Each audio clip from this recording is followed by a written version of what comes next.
Tuongele riba fulani hapa hivi manzi.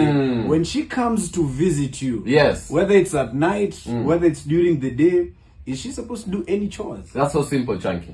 Kama anapanda kitanda, anaosha vyombo. Na kama apandi kitanda, she's just coming. Bado anaosha vyombo. Lazima. Unakuja kukuhang out. Umesikia huku ni lodging. So I was just going through the streets of TikTok, and I caught up with this video from Bahati the lucky guy. He seems like he's not lucky anymore. So he's showing how a babe came through to his house, akapika kila kitu, all the eggs, all avocado. Hapo sasa kwanza hata ndo sikuwa naelewa some combinations za chakula hapo, avocado na mayai. How?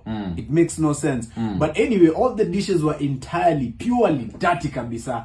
And the man was mad. Okay. He was like, always you come through, spend the entire weekend hapa hivi. And you leave for me all the dishes. Umeziacha chafu kabisa. So it just got me thinking like, ni lazima. Unajua sasa pia shida inakutokea penye umeleta msichana ametoka Juja, unanipata? Msichana kwa njaa. Alafu wewe unamleta kwako, unangoja aoshe vyombo. Atoi wapi nguvu? Unanipata? Yeah, kuna nguvu ya kupika, kukula na kuenda home. Yeah. So ni location pia. Kazi unafaa kukua strategic, unanipata? So ni mademo wapi ndo anaweza fanya chores basi? Mademo wapi anaweza fanya chores? Yeah. Kayole. Unanipata? Doni. Huko pia wanaanguka nayo. Jogoro. Yeah. Au safisha kila kitu. Unanipata?